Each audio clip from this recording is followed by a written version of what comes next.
قل يا عبادي الذين أسرفوا على أنفسهم لا تقنطوا من رحمة الله خلق منها زوجها وبث منهما رجالا كثيرا ونساء واتقوا الله الذي تساءلون به والأرحام إن الله كان عليكم رقيبا يا أيها الذين آمنوا اتقوا الله وقولوا قولا سديدا يصلح لكم أعمالكم ويغفر لكم ذنوبكم ومن يطع الله ورسوله فقد فاز فوزا عظيما أما بعد فإن أصدق الحديث كتاب الله وخير الهدي هدي محمد صلى الله عليه وسلم وشر الأمور محدثاتها فإن كل محدثة بدعة وكل بدعة ضلالة. إخوة الإسلام saudara kaum muslimin, para tetamu Allah rahimani wa rahimakumullah. Alhamdulillah, kita selalu dan senantiasa memuji Allah Subhanahu wa taala yang telah melimpahkan karunia dan kasih sayang kepada kita bersama. Nikmat demi nikmat yang begitu banyak Allah Subhanahu wa taala hadiahkan kepada kita bersama, sehingga di antara kewajiban kita kepada Allah Subhanahu wa taala bagaimana selalu dan senantiasa mengubudiahkan diri kepadanya. Sehingga Allah Subhanahu wa taala menyebutkan di akhir surat Al-Mu'minun, afa hasibtum annama khalaqnakum abatha wa annakum ilaina la turja'un. Apakah kalian mengira aku menciptakan kalian hanya untuk bermain-main saja dan kalian tidak akan dikembalikan kepadaku? Seolah-olah Allah Subhanahu wa taala menyampaikan kalimat ini kepada kita, terutama kalau seandainya kita lupa untuk apa Allah Subhanahu wa taala menciptakan kita. Allah ciptakan diri kita semuanya, yang namanya manusia adalah untuk beribadah kepadanya. Kemudian Allah mengatakan wa annakum ilaina la turja'un, karena suatu saat nanti mau tidak mau kalian pasti akan kembali kepadaku. Ketika kita kembali kepada Allah Subhanahu wa taala, maka tidak mungkin kita kembali kepada Allah tanpa persiapan. Kalau seandainya kita melakukan ibadah umrah yang mungkin 2 minggu, 3 minggu, atau kita melakukan ibadah haji yang mungkin tidak lebih daripada 40 hari atau 50 hari, persiapan kita begitu banyak, begitu lama, bahkan bertahun-tahun kita melakukan persiapan. Bagaimana kiranya kalau kita melakukan perjalanan yang kita tidak tahu berapa lama perjalanan tersebut, yaitu perjalanan menuju Allah Subhanahu wa taala. Oleh karenanya Allah Subhanahu wa taala mengingatkan, afa hasibtum annama khalaqnakum abatha. Jangan pernah kalian menganggap aku ciptakan kalian hanya sekedar bermain. Tidak. Kita diciptakan oleh Allah Subhanahu wa taala untuk beribadah kepadanya, dan kita datang ke sini, datang melaksanakan ibadah yang mulia, berada di kota Mekah dan Madinah. Salah satu tujuannya adalah untuk betul-betul beribadah kepada Allah dengan harapan agar Allah Subhanahu wa taala mengampunkan dosa kita bersama. Kemudian salawat beriringkan salam semoga senantiasa tercurahkan buat junjungan alam Nabi kita yang mulia, uswah dan qudwah kita bersama, Muhammad bin Abdullah sallallahu alaihi wasallam. Rasulullah sallallahu alaihi wasallam adalah hadiah terindah dari Allah Subhanahu wa taala kepada kita sebagai umatnya. Sehingga Allah Subhanahu wa taala menyebutkan, laqad mannallahu 'alal mu'minin id ba'atsa fihim rasulan min anfusihim. Sungguh merupakan di antara karunia, anugerah, nikmat yang sangat luar biasa kepada orang-orang mukmin ketika Rasulullah sallallahu alaihi wasallam dijadikan sebagai nabinya. Dan kita menjadi mulia karena mulianya Rasul kita yang mulia Muhammad bin Abdullah sallallahu alaihi wasallam. Allah Subhanahu wa taala menyebutkan, wa kadzalika ja'alnakum ummatan wasata. Kalian itu adalah umat yang terbaik di antara umat-umat yang ada. Kenapa kita umat yang terbaik? Karena kita diutus kepada kita nabi yang terbaik pula. Sehingga dikala nabi kita merupakan nabi yang terbaik di antara nabi-nabi yang ada, maka umat Nabi pun menjadi umat yang terbaik di antara umat-umat yang ada, dengan syarat kita harus berusaha senantiasa taat kepada Allah dan taat kepada Nabi-Nya. Makanya Nabi SAW menyebutkan, kullu ummati yadkhuluna al-jannata illa man aba. Sesungguhnya semua umatku tanpa terkecuali, yang namanya umat Nabi, dan umat Nabi itu terbagi 2. Ada yang namanya ummatul da'wah, ada yang namanya ummatul ijabah. Ummatul da'wah itu artinya mereka yang harus menerima dakwah Nabi sallallahu alaihi wasallam. Artinya semua mereka yang lahir setelah Nabi diutus, maka itu disebut dengan umat Nabi, tapi namanya ummatul da'wah. Sedangkan yang kedua disebut dengan ummatul ijabah. Ummatul ijabah itu khusus mereka yang menjawab seruan Nabi SAW, yang beriman kepada Allah dan beriman kepada Rasulnya, maka disebut dengan ummatul ijabah. Nah, Nabi SAW mengatakan kullu ummati, semuanya, artinya ummatul ijabah, kullu ummati yadkhuluna al-jannah, semua mereka pasti masuk ke dalam surga. Artinya Nabi SAW memberikan motivasi kepada kita bersama bahawa semua kita akan masuk surga, terutama umat Nabi SAW. Illa man aba, kecuali, ada pengecualiannya. Siapa mereka yang tidak masuk surga? Illa man aba, kecuali mereka yang enggan masuk ke dalamnya. Sehingga para sahabat mereka heran bertanya, qila wa man ya'ba, ya Rasulullah, apakah ada orang yang enggan masuk surga? Maka Nabi SAW mengatakan, qal man ata'ani dakhala al-jannah wa man asani faqad aba. Barang siapa yang taat kepadaku, karena taat kepada Nabi sama dengan kita taat kepada Allah. Allah mengatakan, man yuti'ir rasul faqad ata'a Allah. Barang siapa yang taat kepada nabinya, berarti dia taat kepada Allah. Sehingga Nabi mengatakan, man ata'ani, barang siapa yang taat kepadaku, dakhalal jannah, pasti masuk surga. Wa man asani faqad aba. Barang siapa yang mengingkari Nabi, tidak menjujurkan Nabi, bermaksiat, artinya tidak melakukan apa yang semestinya dia lakukan sebagai umat Nabi, maka mereka itulah orang-orang yang enggan, tidak mau masuk ke dalam surga Allah Subhanahu wa taala. Dan kita selalu membawakan sebuah hadis yang sangat indah, ikhwatul Islam. Karena Nabi SAW selalu meminta yang terbaik kepada Allah Subhanahu wa taala. Sebagaimana yang dibawakan oleh Imam At-Tabrani di dalam kitabnya Al-Mu'jam, bagaimana permintaan Nabi SAW. Permintaan Nabi itu ada tahapannya. Yang pertama, Nabi SAW mengatakan kepada para sahabatnya, tidakkah kalian rela kalau seandainya penduduk surga itu sepertiganya berasal dari kalian? Nabi mengatakan, Allahu Akbar. Allah memberitahukan kepadaku bahawa sepertiga dari penduduk surga itu berasal dari umatku. Kemudian berikutnya, Nabi kembali mengatakan, Allahu Akbar. Allah kembali memberitahukan kepadaku bahawa separuh dari penduduk surga itu berasal dari umatku. Dan yang terakhir, Nabi SAW mengatakan bahawa sesungguhnya penduduk surga itu ada 120 saf dan barisan. 80 saf daripada barisan 120 tersebut, 80 darinya itu berasal dari umat Nabi. Artinya 2/3, bukan sepertiga, bukan setengah, tapi 2/3 dari surga, penduduk surga itu berasal dari umat Nabi SAW. Dan semoga kita salah satunya. Artinya ikhwatul Islam, begitulah kecintaan Nabi SAW. Tidak banyak yang dituntut oleh Nabi SAW kepada umatnya. Syaratnya, man ata'ani dakhalal jannah. Siapa yang taat kepada Nabi SAW masuk dalam surga. Dan kita tidak mungkin taat kepada Nabi kecuali kita harus mengetahui tentang Nabi SAW. Kita mengetahui tentang sejarah Nabi, kita mengetahui tentang hadis Nabi, kita mengetahui tentang agama Nabi, kita mengetahui tentang sunnah Nabi, baru kita bisa taat kepada Nabi. Apa yang akan kita lakukan kalau kita tidak tahu tentang agama Allah Azza wa Jalla? Oleh karenanya ikhwatul Islam, ketika kita menjadi umat Nabi SAW, itu merupakan umat yang diberikan karunia oleh Allah. Salah satunya, Nabi mengatakan, nahnul akhirun al-awwalun. Kita ini adalah umat yang terakhir, tapi kita adalah umat yang pertama. Sama dengan hadis sebelumnya. Kita adalah umat yang terakhir yang diutus, tapi kita adalah umat yang pertama kali masuk ke dalam surga Allah Subhanahu wa taala. Kemuliaan demi kemuliaan Allah Subhanahu wa taala berikan, tinggal bagaimana kita menggapai kemuliaan tersebut.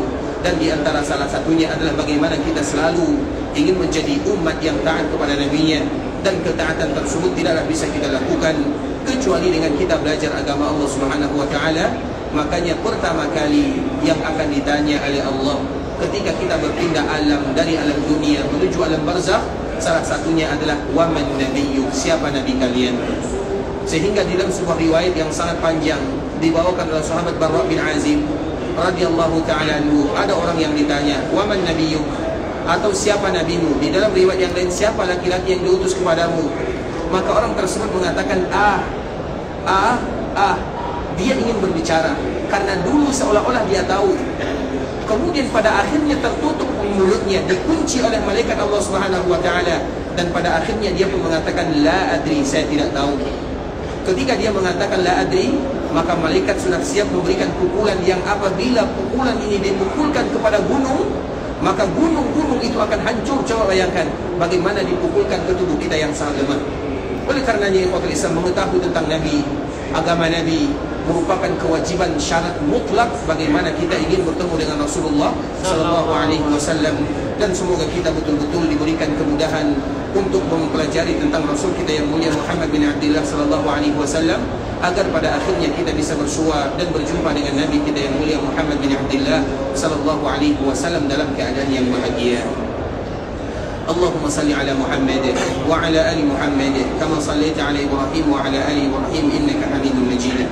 Allahumma barik ala Muhammad wa ala ali Muhammad kama barakta ala Ibrahim wa ala ali Ibrahim innaka Hamidum Majid. Ikhwatul Islam, saudara kaum muslimin, para tetamu Allah rahimani wa rahimakumullah. Pada kesempatan kali ini kita akan kembali melanjutkan pembahasan yang sebelumnya, masih berkaitan dengan Rasul kita yang mulia sallallahu alaihi wasallam, dan ini mungkin pertemuan terakhir berbicara tentang Nabi. Besoknya kita akan membahas tentang masalah ibadah haji insyaallah taala. Ikhwatul Islam, saudara kaum muslimin, Nabi kita yang mulia Muhammad bin Abdullah sallallahu alaihi wasallam dilanda oleh sakit, yang mana rasa sakit yang diderita oleh Nabi sallallahu alaihi wasallam ada 3. Yang pertama, kepala Nabi yang begitu sakit. Yang kedua, kerongkongan Nabi sallallahu alaihi wasallam efek daripada racun yang pernah diminum oleh Nabi atau yang pernah dimakan oleh Nabi dikala terjadi perang Khaybar. Dan yang ketiga, panas tinggi yang dirasakan oleh Nabi sallallahu alaihi wasallam. Kemudian ikhwatul Islam, di hari Kamis, karena Nabi sallallahu alaihi wasallam meninggal di hari Senin, dan itu merupakan di antara kesepakatan para ulama. Hari wafatnya Nabi sallallahu alaihi wasallam merupakan hari yang sangat jelas. Nabi wafat pada tanggal 12 Rabiul Awal di hari Senin di waktu duha, sebagaimana yang dinukilkan oleh Imam Ibnu Katsir dalam kitabnya Al-Bidayah, dan juga dinukilkan oleh Imam Ibnu Hajar dalam kitabnya Fathul Bari. Dua ulama yang satu zaman, yang mana mereka merupakan, kalau bahasa kitanya, penutup kelibar ulama yang paling mulia. Karena zaman ini, terutama tahun abad ke-9 Hijriah, itu puncak daripada kejayaan Islam dari kalangan para ulama. Dan salah satunya adalah Imam Ibnu Hajar Al-Asqalani, dan yang kedua adalah Imam Ibnu Katsir rahimahumullah ta'ala jami'an. Mereka mengatakan di dalam kitabnya bahwa wafatnya Nabi SAW itu jelas tanggal 12 Rabiul Awal di hari Senin di waktu duha. Walaupun terjadi sedikit perbezaan para ulama, ada yang mengatakan Nabi itu wafat tanggal 11, tapi bulannya sama, yaitu bulan Rabiul Awal, namun tanggal yang berbeda. Ada yang mengatakan tanggal 11, ada pula yang mengatakan tanggal 12. Itulah perbedaan para ulama ketika mereka membahas kapan wafatnya Rasul kita yang mulia Muhammad bin Abdullah sallallahu alaihi wasallam. Namun ketika mereka membahas tentang kapan lahirnya Nabi sallallahu alaihi wasallam, maka di sana terjadi perbezaan yang sangat banyak sekali.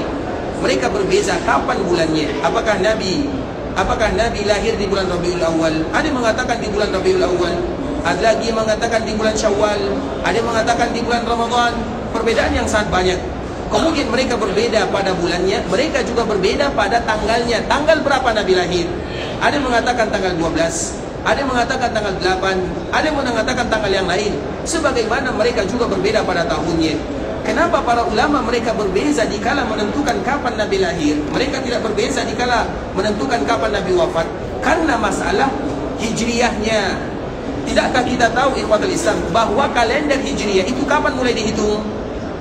Ketika Nabi hijrah dari Mekah menuju Madinah. Ketika Nabi hijrah dari Mekah menuju Madinah, berapa umur Nabi sallallahu alaihi wasallam?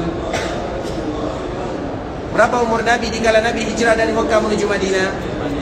53 tahun. Ketika Nabi hijrah dari Mekah menuju Madinah, umur Nabi 53 tahun. Pada saat itulah baru ditetapkan ada yang namanya hijriyah. Makanya dinasabkan kepada hijrah. Kemudian dikala Nabi wafat, mudah menentukan kapan Nabi SAW wafat. Perbedaannya hanya 2. Tapi kalau seandainya menentukan kapan Nabi lahir, itu sulit. Berarti harus mundur ke belakang. Karenanya ikhwatul Islam, para ulama wajar berbeda. Apalagi dulu di antara tradisinya, mereka sulit untuk menghitung menulis. Menulis itu jarang ikhwatul Islam. Jangankan dulu, kakek kita, nenek kita saja, mungkin 50 tahun yang silam, tidak usah 100 tahun, 50 tahun yang silam misalnya, kakek kita misalnya, jarang di antara mereka yang pandai menulis. Itu baru 50 tahun, bagaimana kiranya 1500 tahun. Makanya di antara kebiasaan orang-orang Arab terdahulu, mereka hanya menasabkan kepada kejadian. Karena menulis itu jarang. Makanya contohnya, kita contohkan kepada kita, kakek kita, nenek kita, kalau mereka lahir Mereka kadang-kadang tidak tahu kapan mereka lahir, tanggal berapa mereka lahir, bulan apa mereka lahir, mereka tidak tahu. Makanya kebanyakan KTP atau paspor untuk kakek dan nenek kita rata-rata mereka lahir pada tanggal 1 Januari. Kenapa tanggal 1 Januari semuanya? Karena mereka tidak tahu kapan lahirnya, maka ditulis 1 Januari saja. Artinya itu baru kemarin. Bagaimana dengan dulunya? Sehingga ikhwatul Islam, untuk menentukan kapan Nabi lahir terjadi perbezaan yang sangat banyak sekali. Tapi ada kesepakatan di sana. Sebagaimana yang dinukilkan oleh para ulama, yang pertama Nabi lahir di hari Senin. Karena Nabi mengatakan dalam hadis yang dibawakan oleh Imam Bukhari rahimahullahu taala, dikala Nabi ditanya, kenapa Nabi berpuasa di hari Senin? Dzalika yaumun wulidtu fi. Di antara jawaban Nabi, hari itu adalah hari aku dilahirkan. Makanya kalau ada di antara kita yang ingin mengenang hari kelahiran Nabi, maka berpuasalah setiap hari Senin 1 kali dalam 1 minggu.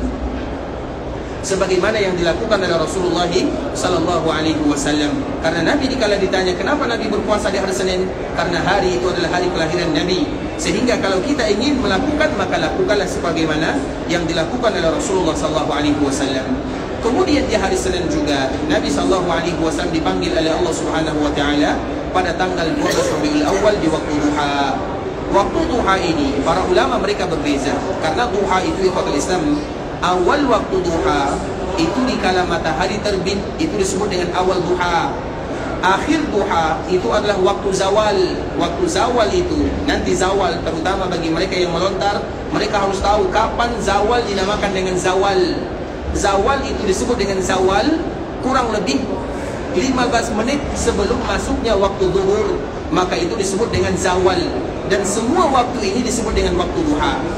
Para ulama mereka berbeza. Waktu duha wafatnya Nabi kapan? Apakah di awal waktu atau di akhir waktu? Imam Ibnu Katsir lebih condong kepada pendapat yang kedua, bahwa Nabi wafat di waktu duha, dan waktu duha tersebut adalah waktu duha yang terakhir. Artinya kurang lebih Nabi SAW wafat kurang lebih kalau kita bawakan ke jam 10 atau jam 10.30 lah. Itu merupakan di antara waktu wafatnya Rasulullah SAW. Kemudian di ikhwatul Islam, kemarin kita telah menceritakan ketika Nabi SAW di hari Kamis, 5 hari sebelum Nabi wafat. Nabi wafat di hari Senin, 5 hari sebelumnya adalah hari Kamis. Hari Kamis atau hari Kamis, Nabi SAW tidak lagi bisa menjadi imam untuk para sahabatnya. Maka Nabi SAW mengatakan, Muru Abu Bakrin falyusalli bin nas. Wahai sahabatku, cari Abu Bakar As-Siddiq, kemudian suruh dia yang menjadi imam menggantikan diriku. Ketika Nabi SAW mengatakan yang demikian, ikhwatul Islam, Aisyah yang ada di samping Nabi SAW maka langsung menanggapi ungkapan Nabi kita yang mulia Muhammad bin Abdullah SAW. Apa kata ibunda kita Aisyah? Ya Rasulullah, perintahkan yang lain. Inna Abu Bakrin rajulun asif. Sesungguhnya Abu Bakar itu adalah laki-laki yang asif. Asif itu bahasa kitanya adalah mudah tersentuh hatinya, atau mudah meneteskan air mata. Dan itu adalah di antara salah satu sifat Abu Bakar As-Siddiq radhiyallahu ta'ala anhu. Makanya kemarin kita berdoa atau mengajarkan sebuah doa ikhwatul Islam. Doa ini merupakan doa yang dianjurkan bagi kaum muslimin untuk tidak meninggalkannya. Dan di antara salah satu doanya, kita bermohon kepada Allah Subhanahu wa taala agar mata kita ini bisa selalu mengeluarkan airnya. Karena itu merupakan bentuk rasa takut kita kepada Allah Subhanahu wa taala. Maka di antara doa Nabi sallallahu alaihi wasallam, Allahumma inni a'udzubika min ilmin la yanfa' wa min qalbin la takhsha' wa min du'ain la yusma' wa min 'ainin la tadma' wa a'udzubika minal arba'. Allahumma inni a'udzubika min ilmin la yanfa'. Ya Allah, aku berlindung kepadamu dari ilmu yang tidak bermanfaat. Wa min qalbin la takhsha', dari hati yang tidak mau khusyuk dikala beribadah. Wa min du'ain la yusma', dari doa yang tidak kau ijabah, yang tidak kau dengarkan. Wa min 'ainin la tadma', dari mata yang tidak mau mengeluarkan airnya. Wa a'udzubika minal arba', dan aku berlindung kepadamu ya Allah dari 4 ini.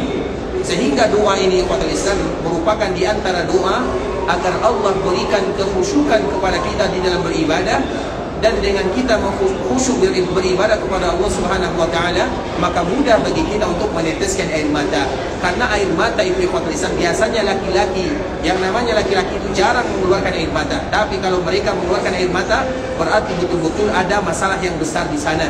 Dan masalah kita yang paling besar adalah bagaimana menundukkan hati kita ini kepada Allah Subhanahu wa taala. Maka seorang muslim sebelum mereka beribadah atau setelah mereka beribadah atau ketika mereka beribadah, kalau rasanya ibadah yang mereka lakukan tidak ada kekhusyukannya, maka ingat akan doa ini. Allahumma inni a'udzubika min ilmin la yanfa' wa min qalbin la takhsha' wa min du'ain la yusma' wa min 'ainin la tadma' wa a'udzubika minal arba'. Ada yang hafal? Ada yang hafal?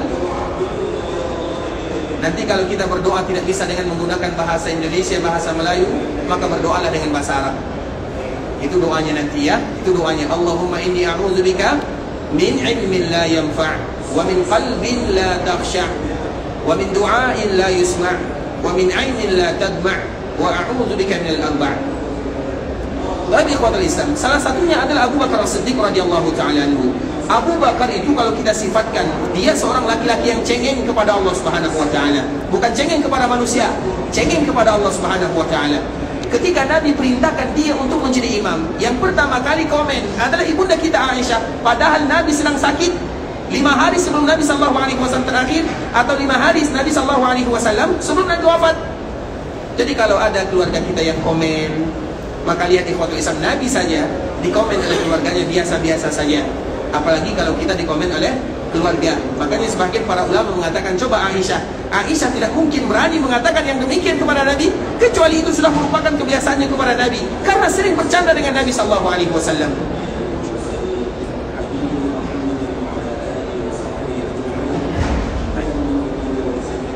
Tadi khawatir Islam. Kemudian apa kata Aisyah? Innahu rajulun asif. Ya Rasulullah, Abu Bakar itu laki-laki yang cengeng. Cengeng itu artinya suka menangis. Kenapa demikian? Apa maknanya? Karena Aisyah ingin membantu ayahnya. Karena nanti dikhawatirkan, apa yang dikhawatirkan oleh Aisyah? Dikhawatirkan kalau seandainya Abu Bakar berdiri di tempat Nabi berdiri, kemudian dia mengatakan menggantikan Nabi sebagai imam, dia mengatakan Allahu Akbar setelah kalimat ini, maka yang terdengar bukan ayat-ayat Al-Quran, tapi yang terdengar adalah tangisan. Kalau seandainya tangisan yang terdengar, bagaimana kaum muslimin akan melaksanakan ibadah salat? Itu yang dikhawatirkan oleh Aisyah radhiyallahu ta'ala anha. Makanya muru Abu Bakrin falyusalli binnas. Nabi mengatakan perintahkan Abu Bakar untuk salat. Aisyah langsung komen, innahu rajulun asif. Cari yang lain ya Rasulullah. Itu Umar bin Khattab. Maka Nabi tidak mau. Cari Abu Bakar As-Siddiq, perintahkan dia untuk menjadi imam. Pada akhirnya ikhwatul Islam tetap dicari Abu Bakar As-Siddiq radhiyallahu ta'ala anhu. Kemudian dia diperintahkan menjadi imam, dan itulah kali pertama Abu Bakar menjadi imam dan Nabi ada di sampingnya. Makanya orang yang berani menjadi imam ketika Nabi masih hidup itu ada 2. Yang pertama Abu Bakar As-Siddiq, dan yang kedua adalah siapa? Siapa yang tahu? Nanti cari tahu sendiri ya. Hanya 2 orang saja yang menjadi imam di kala Nabi SAW masih hidup, dan Nabi pernah menjadi makmumnya. Nabi tidak boleh jadi makmum. Nabi itu adalah imam. Tidak boleh Nabi jadi makmum, kecuali untuk 2 orang sahabat Nabi.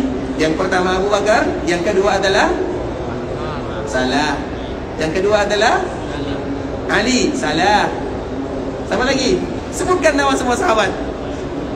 Utsman, salah. Siapa lagi? Siapa? Abdurrahman bin Auf. Masya Allah. Barakallahu fiik. Allah yahfadhuk, Allah yahfadhuk. Jazakumullah khairan.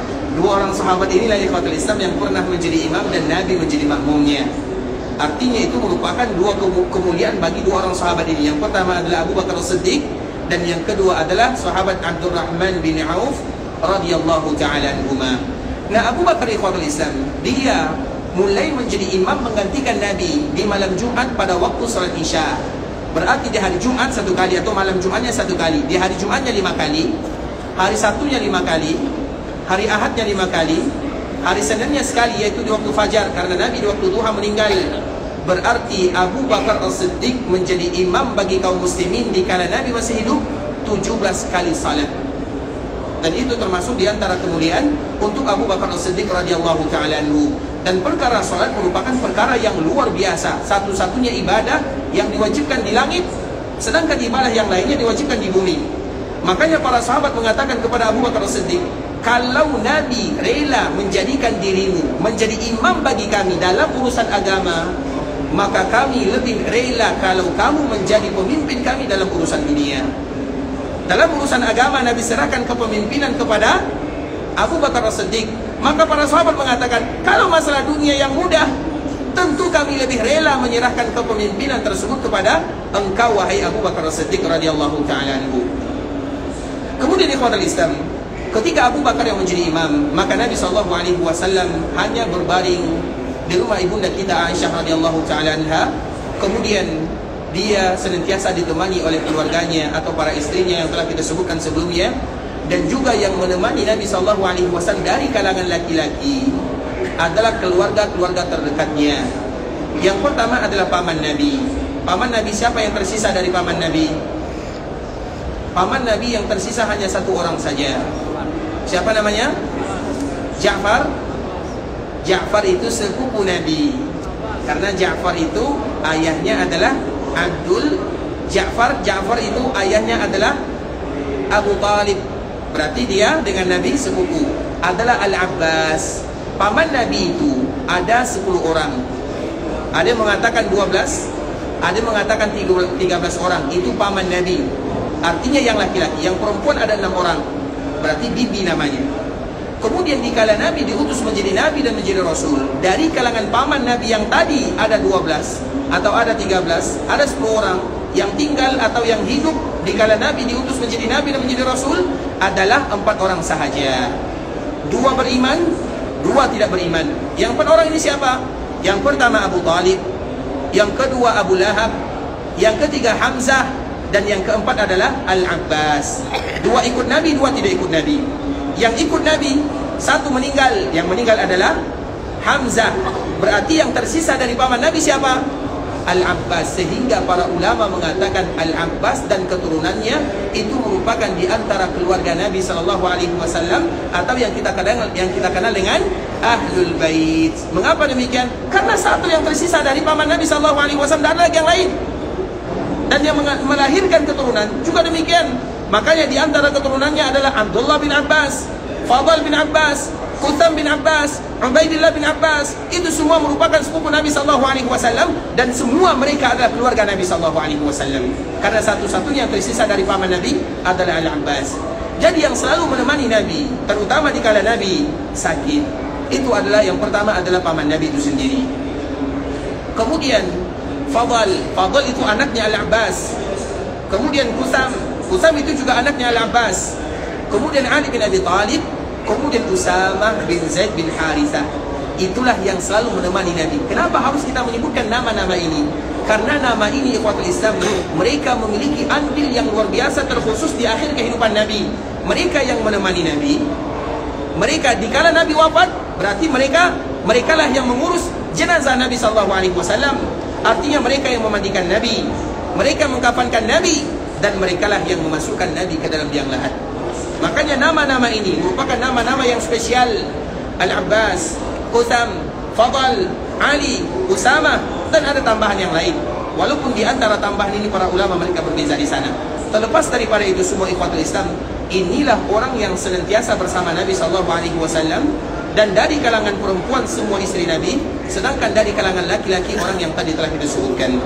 Baik ikhwatul Islam, Nabi SAW dan juga para Nabi yang lainnya, ketika mereka meninggal, maka Allah memberikan pilihan kepadanya. Begitu juga dengan Rasulullah SAW. Rasulullah diberikan pilihan kepadanya, mau hidup atau mau meninggal. Makanya ikhwatul Islam, ketika Rasulullah SAW ceramah di Masjid Nabawi, kemudian di antara isi ceramah Nabi SAW, Nabi mengatakan kepada para sahabatnya, apa kata Rasulullah di dalam isi ceramahnya, kuliahnya, mau'izahnya, tazkirahnya?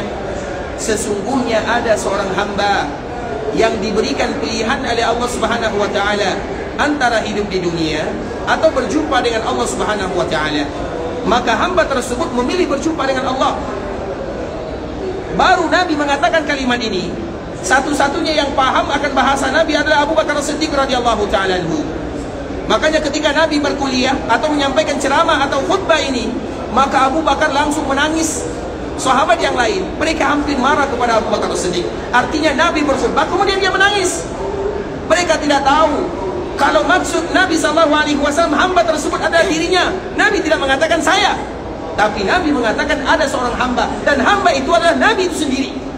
Dan yang paling paham adalah Abu Bakar As-Siddiq radhiyallahu ta'ala anhu. Makanya Abu Bakar menangis, yang menyebabkan para sahabat yang lainnya ingin marah kepada Abu Bakar As-Siddiq. Kenapa orang tua itu? Karena salah satu sahabat yang paling senior adalah Abu Bakar As-Siddiq. Mana yang lebih tua, Nabi atau Abu Bakar As-Siddiq? Nabi atau Abu Bakar As-Siddiq? Sama. Berbeda para ulama ini ya. Ada yang mengatakan sama, ada yang mengatakan Nabi lebih tua. Kemarin telah kita jelaskan bahwa Nabi lebih tua 2 tahun dibandingkan dengan Abu Bakar As-Siddiq radhiyallahu ta'ala anhu. Artinya dikala Nabi berkhutbah, berceramah di akhir kehidupan Nabi, Nabi sudah berumur 63 tahun. Berarti Abu Bakar baru berumur 61 tahun. Secara penampilan Abu Bakar lebih tua. Secara penampilan, secara fisik Abu Bakar lebih tua. Sedangkan secara jasad fisik, maka Nabi terlihat muda. Nabi itu muda, badannya tidak ada keriput-keriputnya. Kalau kita umur 60 sudah keriput atau belum? Sudah atau belum? Ini yang menjawab yang umur 60. Begitu juga kalau kita sudah berumur 60, sudah ada uban atau belum? Sudah, jangankan 60, 50 sudah ada ubannya. Nabi tidak demikian keadaannya. Nabi tidak ada ubannya. Nabi kulitnya Masya Allah Tabarakar Rahman, kuat Nabi SAW, dan tidak ada sifat tanda-tanda ketuaan di diri Nabi. Sedangkan sahabat yang lain, Abu Bakar umur 60 tahun, sama. Sehingga dari segi penampilan Abu Bakar lebih tua. Tapi dari segi usia yang sesungguhnya Nabi SAW lebih tua dari Abu Bakar As-Siddiq radhiyallahu ta'ala anhu. Begitu juga ikhwatul Islam, ada salah seorang sahabat yang diutus oleh Nabi yang bernama Mu'ad bin Jabal.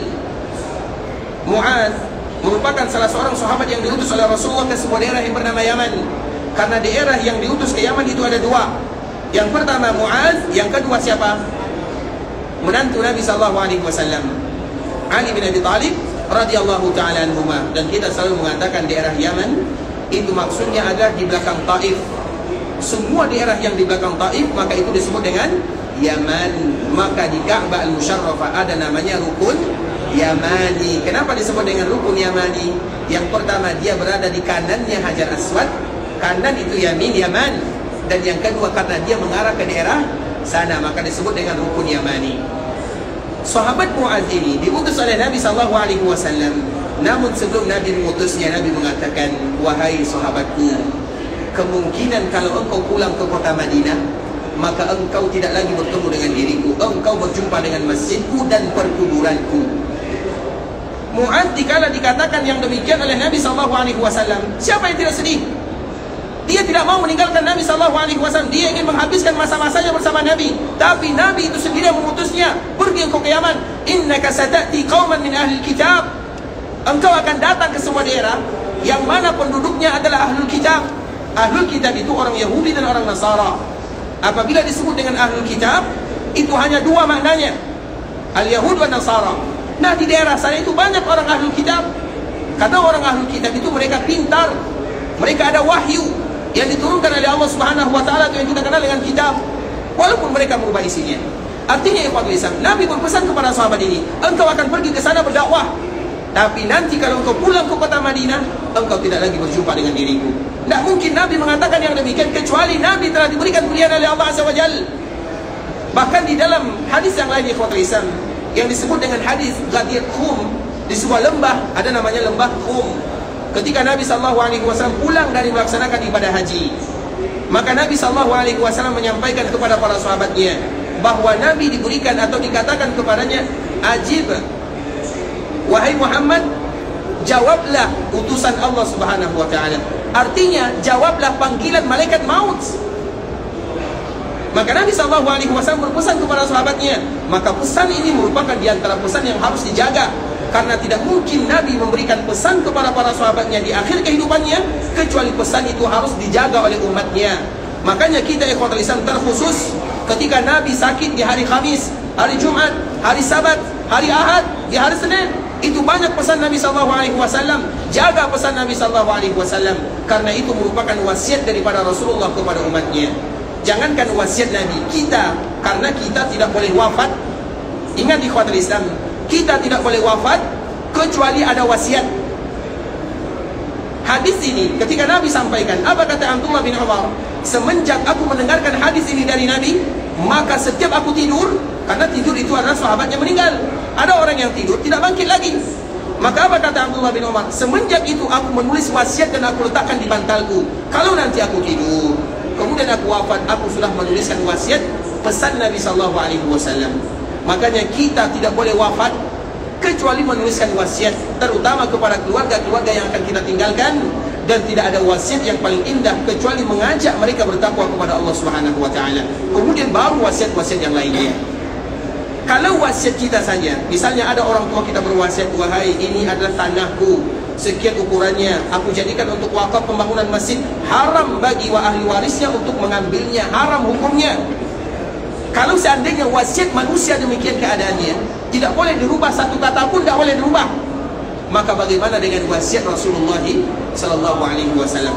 Maka di antara kewajiban kita ikhwatul Islam mengetahui wasiat Nabi agar kita bisa menjalankannya. Dan setiap hari di antara hari-hari terakhir ini, terkhusus 5 hari sebelum Nabi wafat, itu ada wasiatnya.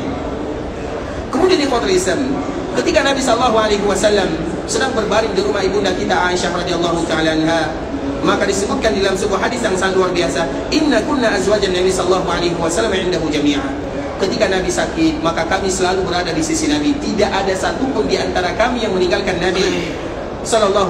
Lam tughadar minna wahidah. Semua istri Nabi berada di samping Nabi SAW di rumah Aisyah. Fa'aqbalat Fatimah. Kemudian tiba-tiba Fatimah datang dalam keadaan berjalan. Kemudian apa kata Aisyah? Wallahi la wallah ma taqfa misyatuha min misyati Rasulullah SAW. Ketika wanita ini maksudnya Fatimah, karena dulu dikala mereka ingin mengenal Fatimah, mereka tidak kenal Fatimah kecuali dari gaya berjalannya. Terutama setelah diwajibkan kewajiban menutup muka atau yang kita kenal dengan hijab. Hijab itu ikhwatul Islam, ingat baik-baik, itu adalah pakaian istri dan putri-putri Nabi SAW. Bukan tradisi orang Arab, tapi itu adalah tradisi kaum muslimin. Walaupun berbeda hukumnya, ada mengatakan wajib, ada mengatakan sunnah, tapi ingat itu adalah tradisi Al-Quran yang diturunkan kepada Nabi. Sehingga dikala Fatimah datang, orang tidak tahu karena mereka tidak melihat mukanya, tapi yang mengetahui itu adalah Fatimah adalah gaya berjalannya. Mengapa demikian? Karena Fatimah ikhwatul Islam adalah anak Nabi yang paling disayang oleh Nabi, paling mirip dengan Nabi, terutama gaya berjalannya. Jangankan Fatimah, yang lain pun ikhwatul Islam yang lahir dari Fatimah juga mirip dengan Nabi SAW. Makanya Hasan dan Husain terkenal dengan cucu yang paling mirip dengan Nabi SAW. Mana yang lebih mirip kepada Nabi, Hasan atau Husain? Siapa yang paling mirip kepada Nabi, Hasan atau Husain? Hasan yang kanan. Hasan atau Husain? Yang jawab Hasan salah, yang jawab Husain juga salah. Kenapa demikian? Karena kedua-duanya berbeda miripnya. Hasan mirip dengan Nabi yang bagian atasnya, Husain mirip dengan Nabi yang bagian bawahnya. Fatimah karena dia perempuan, tapi juga dia mirip dengan Nabi SAW. Yang mirip dengan Nabi itu banyak. Ja'far anaknya Abu Talib, yang juga sepupu Nabi SAW, juga mirip dengan Nabi. Abu Sufyan, kita kenal Abu Sufyan?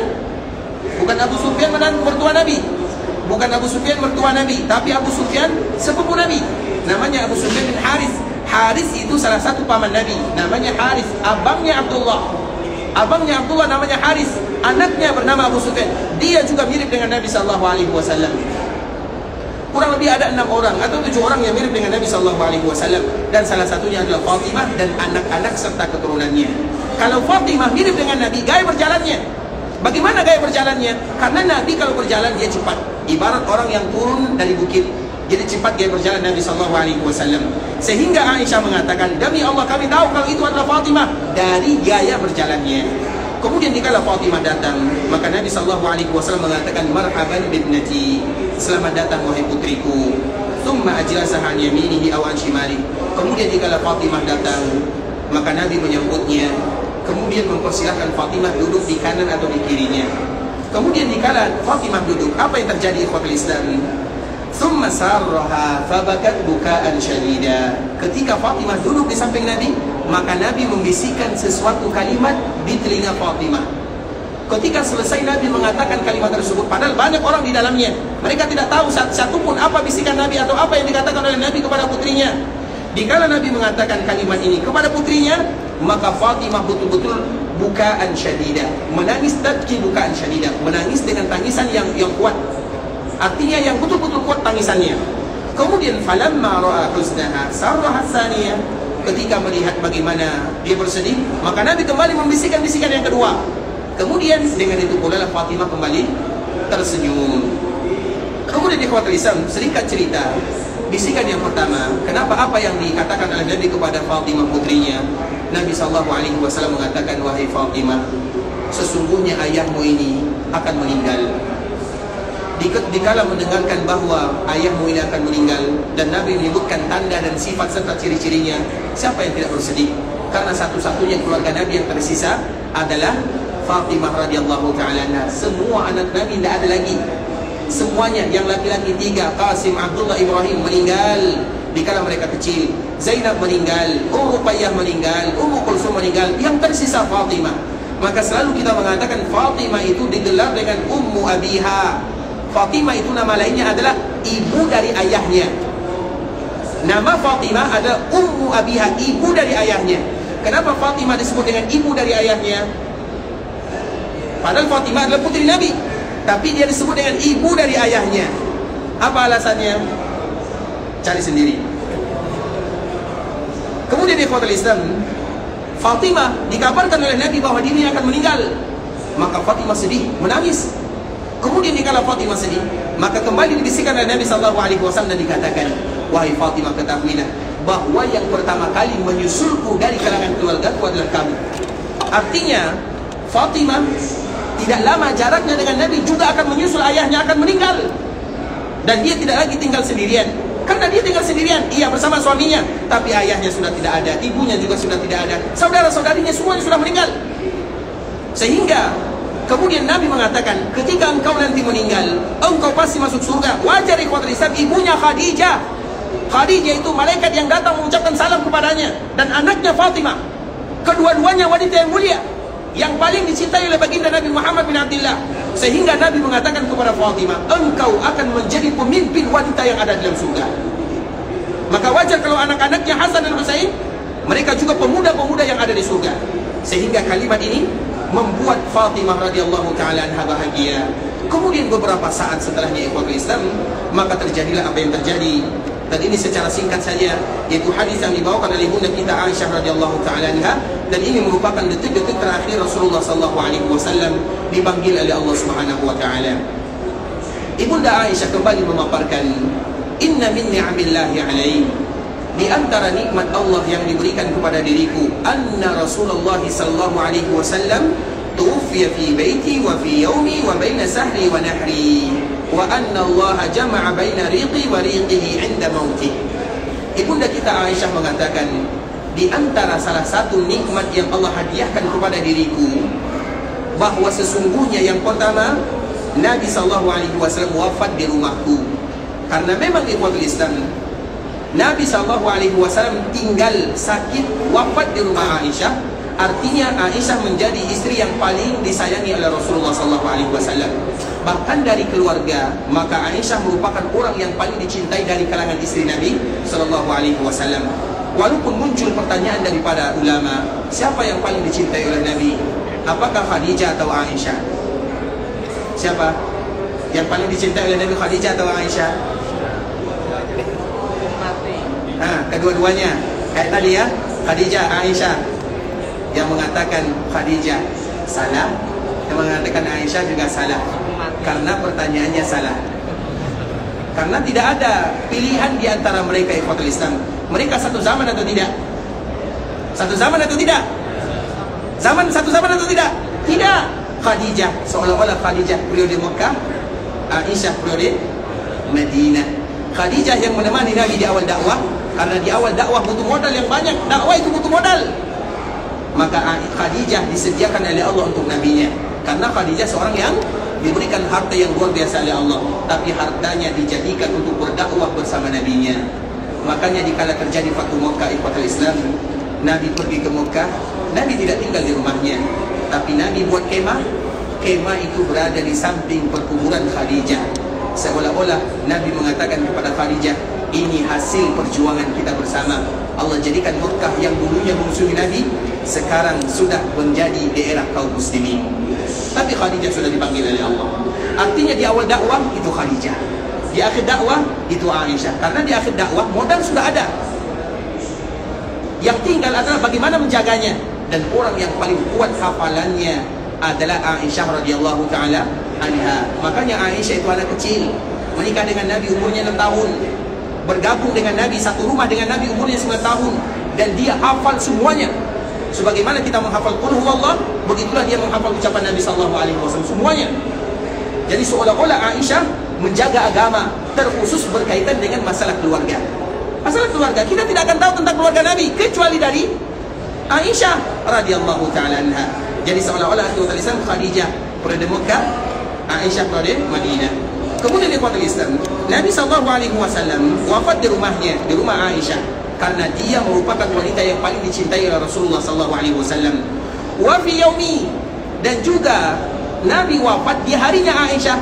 Tadi kita mengatakan atau sebelumnya, Nabi tidak lagi bisa menggilir atau pindah satu rumah ke rumah yang lainnya. Walaupun demikian, Allah tidak mewafatkan Nabi kecuali di hari Aisyah, hari yang betul-betul itu menjadi bagian untuk Aisyah, yaitu hari Senin. Karena untuk Aisyah itu harinya ada 2, sedangkan istri yang lain harinya 1. Karena kemarin kita menyebutkan istri Nabi ada, yang hidup bersama Nabi ada 9. Siapa masih hafal? Pertanyaan masih sama.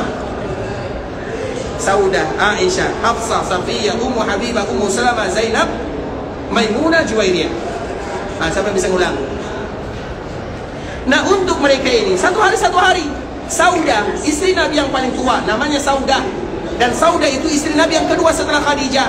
Saudah ini orangnya sudah tua, dan dia mengatakan kepada Nabi, ya Rasulullah, hariku aku jadikan untuk Aisyah. Artinya Saudah, Nabi tidak ke rumahnya.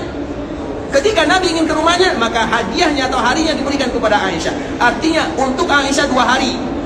Sehingga Allah tidak wafatkan Nabi kecuali di harinya Aisyah radhiyallahu taala anha, untuk memuliakan Aisyah, kesempurnaan kemuliaannya. Kemudian yang lebih ajaib lagi ikhwatul Islam, dan ini romantisme yang luar biasa indah, terutama kita yang berkeluarga. Wa baina sahri wa nahri, tidaklah Nabi wafat kecuali di pangkuanku. Artinya dalam pelukan ibunda kita Aisyah radhiyallahu taala anha. Padahal Nabi sedang sakit, dan sakit Nabi telah kita sebutkan sebelumnya bagaimana kuatnya. Dan Nabi SAW senantiasa berada di pangkuan Aisyah radhiyallahu taala anha. Yang lebih ajaib lagi daripada ini, wa anna Allah jama'a baina riqihi wa riqi 'inda mauti.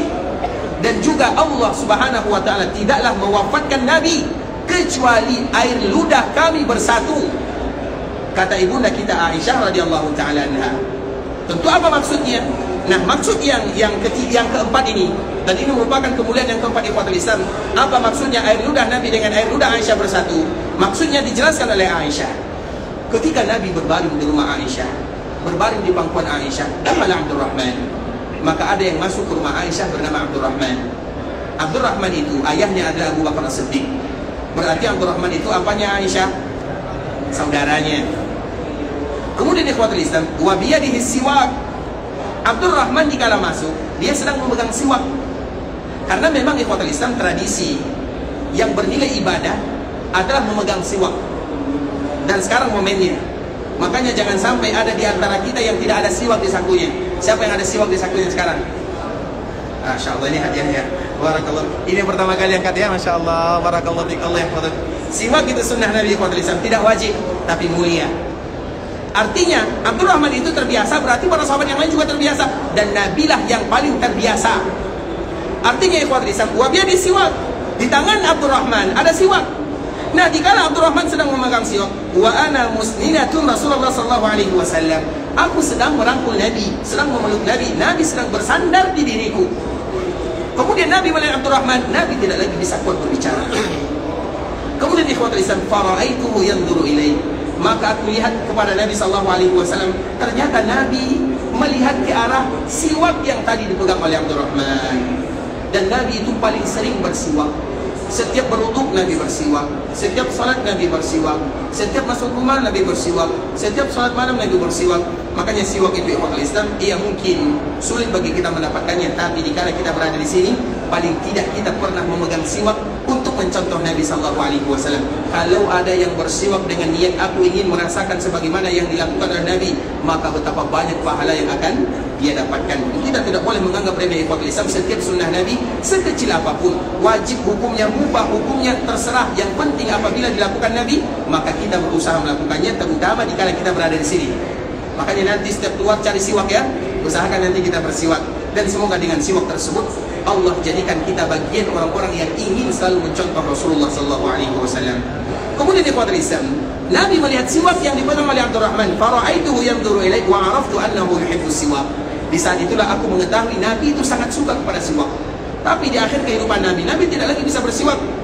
Kemudian faqultulah, aku pun mengatakan kepada Nabi, kata Aisyah, akhudhuhu lah ya Rasulullah, apakah siwak yang ada di tangan Abdurrahman aku ambilkan untukmu?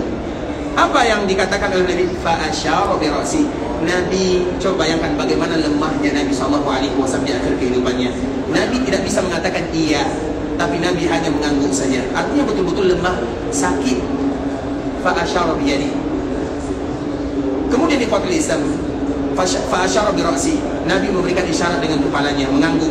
Kemudian an-na'am fatanawaltuhu, maka aku pun mengambil siwak. Fashtadda alaih. Kemudian dikala siwak diambil, aku berikan kepada Nabi. Namun Nabi tidak lagi bisa menggigitnya, karena biasanya di kayu siwak itu ikhwatul Islam agak keras. Nah, kulitnya itu harus dibuang, dimakan pun boleh, artinya bebas. Makanya kulit itu harus dibuang, tinggal ujung-ujungnya, serbuk-serbuknya kalau bahasa kitanya. Nah, Nabi tidak lagi bisa menggigitnya, karena siwak itu harus digigit. Karena saking lemahnya Rasulullah SAW, Nabi tidak lagi bisa menggigit siwak. Kemudian apa kata Aisyah? Wa qultu ulayyinuhu lak. Ya Rasulullah, apakah mau aku lembutkan kayu siwak itu untukmu? Maka apa kata Nabi? Fa asyara bi ra'si an-na'am. Maka Nabi pun kembali memberikan isyarat iya, tapi dengan mengangguk, bukan dengan ucapan. Kemudian falayyantuhu, maka aku pun melunakkan siwak. Berarti kalau dilunakkan siwak bagaimana caranya? Digigit. Siapa yang menggigitnya? Aisyah. Kalau Aisyah menggigitnya, ada tidak air ludah di sana atau air liurnya? Ada pasti, karena harus ada. Kemudian setelah dilunakkan oleh Aisyah, diberikan kepada Nabi. Kemudian Nabi pun bersiwak dengan siwak yang paling indah. Dan itulah kali terakhir Nabi bersiwak di dunia. Dan itulah makna daripada ungkapan ibunda kita Aisyah, wa anna Allah jama'a baina riqi wa riqihi inda mauti. Allah kumpulkan antara air ludah kami di dunia, atau Allah kumpulkan antara ludah kami, ludahku dengan ludah Nabi, atau air liurku dengan air liur Nabi sallallahu alaihi wasallam. Dan itu merupakan momen-momen yang indah ikhwatul Islam ketika Nabi sallallahu alaihi wasallam meninggal. Dan apa yang terjadi setelah Nabi bersiwak?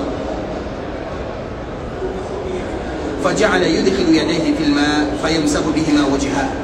Kemudian Nabi sallallahu alaihi wasallam meminta bejana yang ada isi airnya. Kemudian Nabi SAW mencuci mukanya. Kemudian apa ucapan Nabi? La ilaha illallah, inna lil mauti sakarat. Tiada ilah yang berhak disembah kecuali Allah. Sebuah kalimat yang mana kita ingin wafat dan tidaklah kita ingin berjumpa dengan Allah kecuali dengan kalimat tersebut. Nabi pun mengatakan kalimat tersebut, la ilaha illallah, inna lil mauti sakarat. Tiada ilah yang berhak disembah kecuali Allah. Sesungguhnya setiap kematian ada sakarat. Sakarat itu ikhwatul Islam artinya tidak sadar, diambil dari kata-kata sakran. Sakran itu artinya orang yang seperti orang yang pingsan, tidak sadar karena saking sakitnya. Dan tidak semua orang merasakan sakit ikhwatul Islam. Seorang mukmin ketika mereka dicabut nyawanya oleh Allah Subhanahu wa taala, maka malaikatnya berbeda dengan orang yang tidak mukmin. Seorang mukmin diutus malaikat wan nasyitati nashta. Orang yang tidak mukmin maka diutus kepadanya malaikat wan nazi'ati gharqa.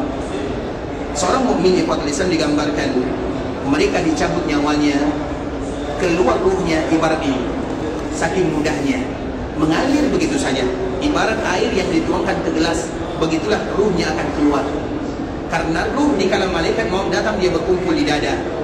Kemudian kala malaikat datang tinggal dicabut, selesai. Makanya orang mukmin ketika matanya menghadap ke atas berarti dia mengikuti ruhnya. Artinya kalau seandainya demikian keadaan seorang mukmin, bagaimana dengan imamnya orang-orang mukmin, yaitu Rasulullah sallallahu alaihi wasallam. Jadi sakarat itu Islam, tidak semua sakarat itu pedih. Itu tergantung amalan kita.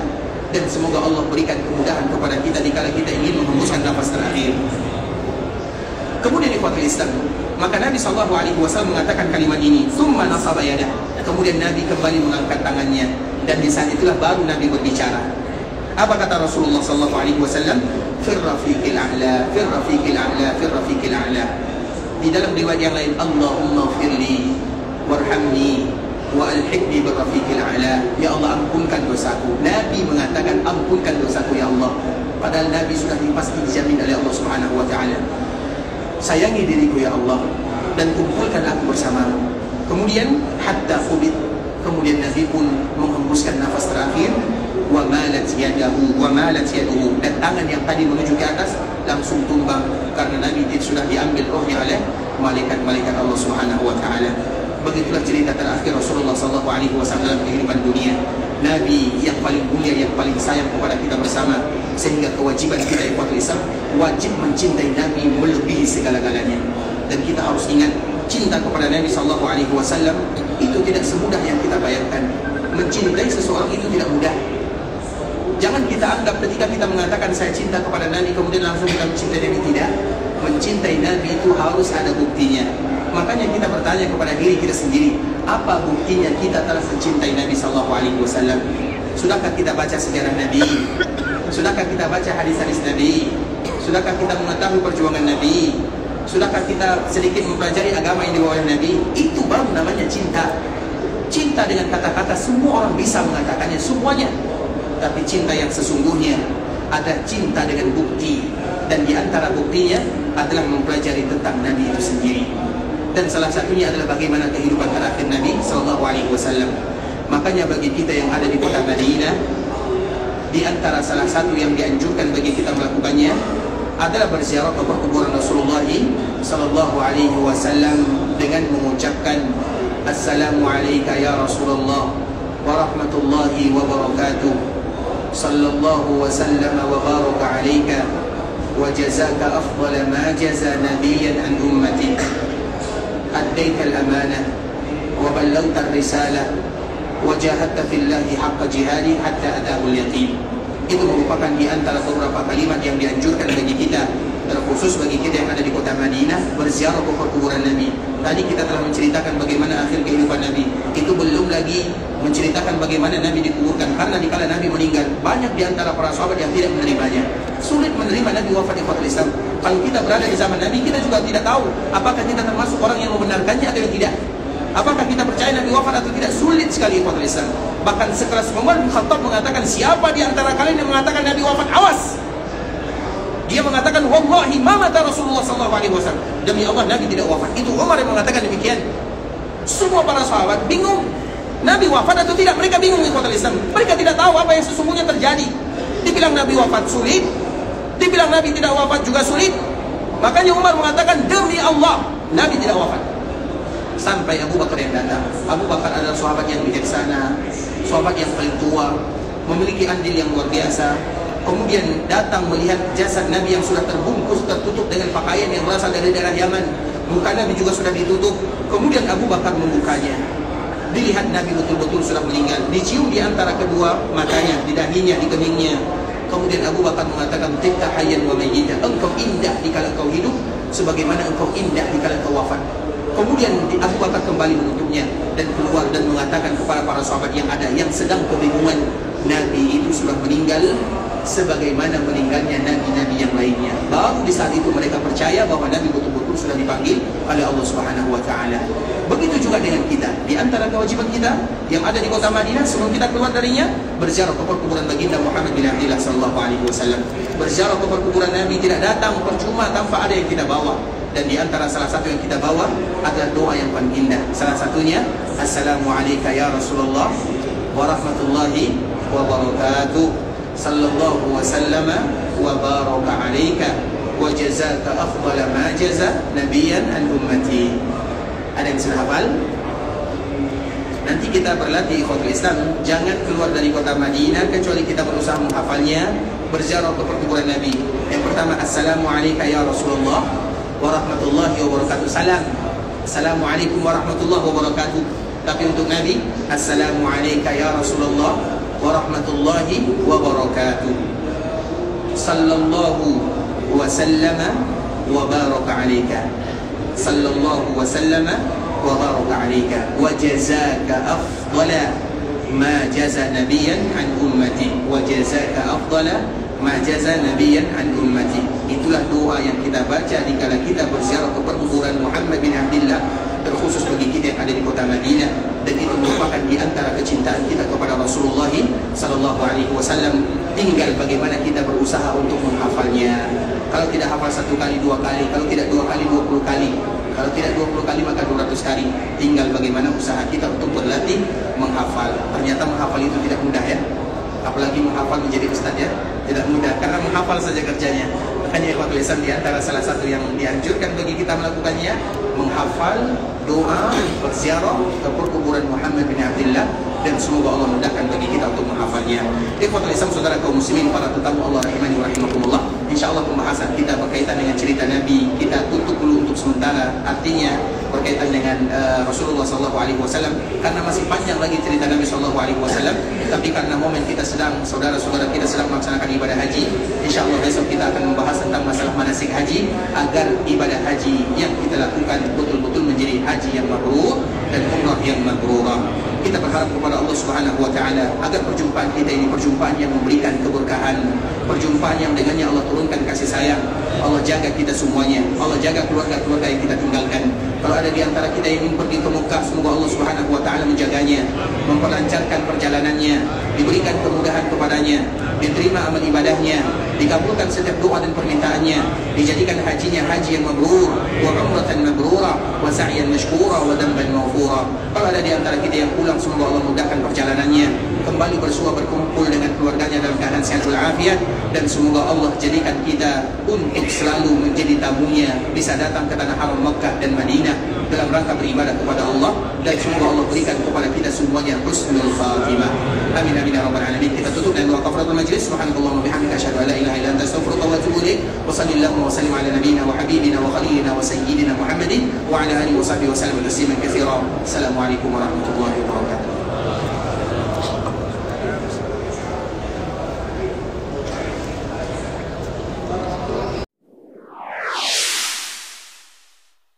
قل يا عبادي الذين أسرفوا على